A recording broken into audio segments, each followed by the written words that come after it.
Hi mga kahom cooking, let's make chicken apretada. Una, mag-pan fry lang tayo ng potato, carrot, and then bell pepper. And then pag okay na yan guys, iset aside lang natin. Sa parehong kawali, magsutay na tayo ng garlic and onion.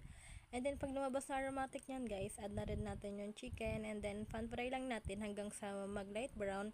And then pag okay na guys, mag-add na tayo ng mga pampalasa. Nag-add ako ng ground pepper, patis, and then ng chicken cubes.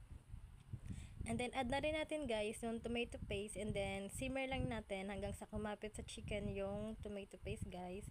And then pag okay na yan, mag-add na tayo dyan ng water, and then simmer natin ng mga 25 minutes and medium heat. Ayan, pagluto na guys, add na natin yung potato, carrot, and then bell pepper. Add na rin natin yung green peas.